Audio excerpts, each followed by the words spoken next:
तो आज हम लोग बात करेंगे बेटा क्लास 12 के बारे में। क्लास 12 में जो आपको पहला जो यूनिट पढ़ना है वो आपका इलेक्ट्रोमैग्नेटिक्स से पढ़ना है। पार्ट 1 की फिजिक्स क्लास 12 की जो एनसीईआरटी के है वो इलेक्ट्रोमैग्नेटिक्स पे काम करती है। अब आपके दिमाग में ख्याल होगा कि इलेक्ट्रोमैग्नेटिक्स क्या है, तो देखिए पूरा फिजिक्स क्लास 12 के सारे पार्ट को हम लोग डिस्कस करेंगे। लेकिन चैनल पर अगर आप नए हैं तो लाइक शेयर एंड सब्सक्राइब करना ना भूलिएगा। Electromagnetics is the combination of two parts. अगर मैग्नेटिक्स में हम लोग क्या क्या पढ़ेंगे, पहला पढ़ेंगे इलेक्ट्रोस्टैटिक्स के बारे में। किसके बारे में? इलेक्ट्रोस्टैटिक्स के बारे में डिस्कस करेंगे।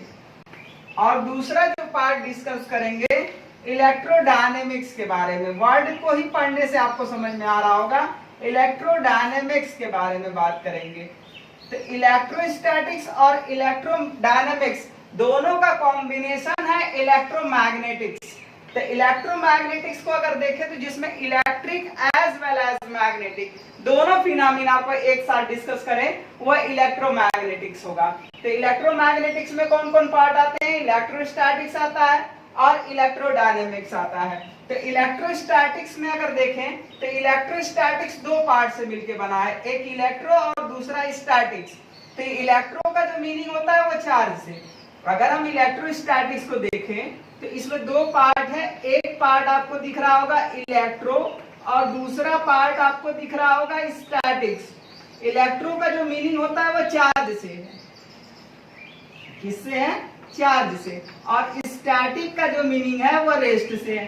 तो जिसमें हम रेस्ट ऑफ चार्ज के बारे में डिस्कस करेंगे वह इलेक्ट्रोस्टैटिक्स होगा, और जिसमें हम मूविंग चार्ज के बारे में बात करेंगे वह इलेक्ट्रोडायनेमिक्स होगा।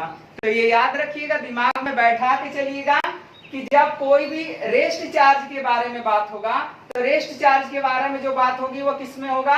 इलेक्ट्रोस्टैटिक्स में होगा। और जब मूविंग चार्ज के बारे में बात होगा तो वह कहाँ होगा? इलेक्ट्रोडायनेमिक्स में होगा। तो इलेक्ट्रोडायनेमिक्स में हम लोग बात करेंगे मूविंग चार्ज पार्टिकल के बारे में, और इलेक्ट्रोस्टैटिक्स में किसके बारे में डिस्कस करेंगे?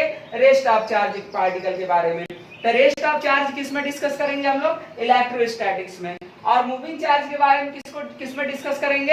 इलेक्ट्रोडायनेमिक्स में। लेकिन मूविंग चार्ज पार्टिकल जब कांस्टेंट वेलोसिटी से होगा तब कोई और फिनोमिना देगा, और एक्सेलरेटिंग कंडीशन में होगा तो वह इलेक्ट्रोमैग्नेटिक वेव्स को जनरेट करने लगेगा। तो अर्थात चार्ज पार्टिकल ही तीनों फिनोमिना दिखाता है। जब रेस्ट में रहता है तो इलेक्ट्रिक फिनोमिना दिखाएगा, मूविंग कंडीशन में विद कांस्टेंट वेलोसिटी होगा तो इलेक्ट्रिक और मैग्नेटिक दोनों दिखाएगा। और वही चार्ज पार्टिकल अगर एक्सेलरेट कर रहा है, वेरिएबल वेलोसिटी से हो जाए या ऑसिलेट करने लगे तो फिर वहां पर इलेक्ट्रोमैग्नेटिक वेव्स भी प्रोड्यूस होने लगती है, जो एनसीईआरटी का लास्ट चैप्टर है। तो चार्ज पार्टिकल ही अपने में सब कुछ है। तो अब आपके दिमाग में ये ख्याल आ रहा होगा कि इलेक्ट्रोस्टैटिक्स में कौन कौन चैप्टर आएगा, इलेक्ट्रोडायनेमिक्स में कौन कौन चैप्टर आएगा, तो वो हम लोग देखते हैं अभी।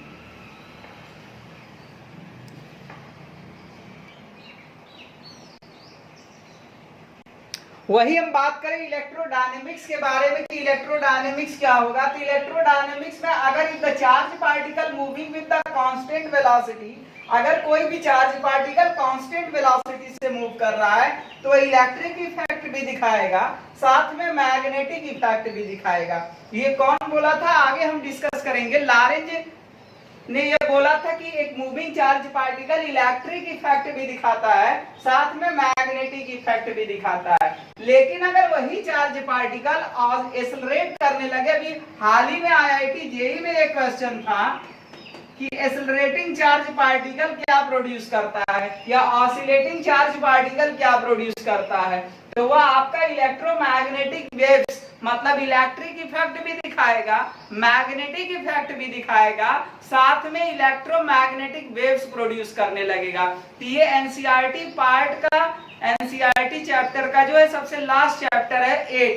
तो यहाँ पर आप देख रहे होंगे कि चार्ज पार्टिकल ही सारा रोल प्ले कर रहा है। रेस्ट है तो वह इलेक्ट्रिक इफेक्ट दे रहा है, मूविंग कंडीशन में विद कांस्टेंट वेलोसिटी है तो वह इलेक्ट्रिक इफेक्ट भी दिखा रहा है, मैग्नेटिक इफेक्ट भी दिखा रहा है। अगर वही चार्ज पार्टिकल एक्सेलरेटिंग या ऑसिलेटिंग कंडीशन में हो जाएगा तो इलेक्ट्रिक मैग्नेटिक के साथ साथ वो प्रोड्यूस करने लगेगा इलेक्ट्रोमैग्नेटिक वेव्स। यही कारण है कि जो इलेक्ट्रोमैग्नेटिक वेव्स जो चैप्टर है वो एनसीईआरटी पार्ट 1 में ही जोड़ी गई है तो एक्चुअल में लाइट का पार्ट, लेकिन जोड़ा इसमें इसीलिए गया है कि वो उसी का पार्ट है।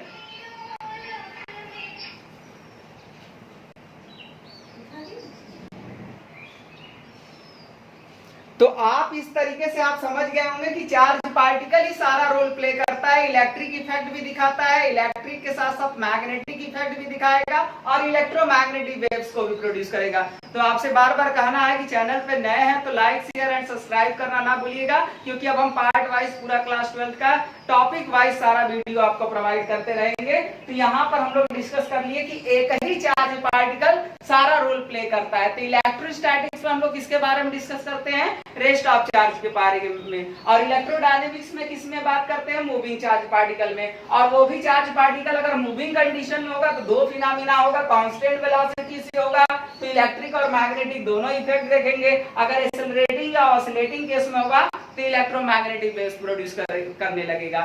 तो यहाँ से हम लोग पहले समझ गए कि आप इलेक्ट्रोमैग्नेटिक्स है क्या वो समझ गए। अब हम लोग जो डिस्कस करेंगे इलेक्ट्रिक चार्ज के बारे में, क्लास 12 का जो सबसे पहला चैप्टर का पहला हेडिंग है उसको देखेंगे। लेकिन चैनल पे नए हैं तो उसे लाइक शेयर एंड सब्सक्राइब करना ना भूलिएगा।